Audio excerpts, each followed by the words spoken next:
নির্যাতিত মোটর শ্রমিক আগত ঐক্য সমগ্র বাংলাদেশ সাতক্ষীরা জেলা কমিটির আমি সাধারণ সম্পাদক মোহাম্মদ শিমুল হোসেন। আমার উপস্থিত আছেন সভাপতি সাহেব মনিরুজ্জামান বাবু ভাই। আজকে সকালে 9 ঘটিকার সময় আমাদের গ্রুপে একটা মেসেজ আসছিল যে নাটোরের আমার এক জাতি ভাই পাটকিলঘাটা নামক এক জায়গা তালা থানার ভিতরে সাতক্ষীরা, এখানে রাস্তার সাইডে গাড়িটা স্টিয়ারিং লক হয়ে রাস্তার সাইডে পুকুরের ভিতরে পড়ে যায়। এখন আমরা এখানে এসে চেনকপ্পা দিয়ে ইনশাল্লাহ আমাদের যে জাতি ভাই সেই গাড়িটা আমরা চেনকপ্পার মাধ্যমে উপরে উঠাইছি। আমাদের গাড়িটা আছে রাস্তার উপরে। এখন আমরা গাড়িটা উঠায়ে আমাদের জাতি ভাইদের যে আমাদের কাজ বা আমাদের যে কর্তব্যটুকু ছিল আমরা করতে পেরেছি কিনা সেটা আমাদের যে নাটোরের যে ভাই আমাদের আছে উনি বলবেন। আপনারা সবাই এটা শুনবেন। আসসালামু আলাইকুম রহমতুল্লাহ।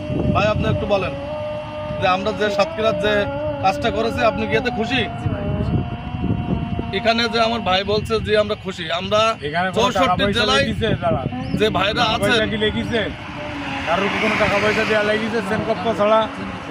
চেনকপ্পা ছাড়া আমাদের এখানে একটি টাকাও কারোর দেয় নাই, কোনো পুলিশেরও টাকা দেয় নাই, কোনো পাবলিক সার্ভিস কারোর, কোনো আন্ডা গুন্ডা মুস্তান মাস্তান কারোর কোনো টাকা পয়সা আমাদের লাগেনি। শুধুমাত্র চেনকপ্পার যে 9000 টাকা এটা আমাদের লাগছে।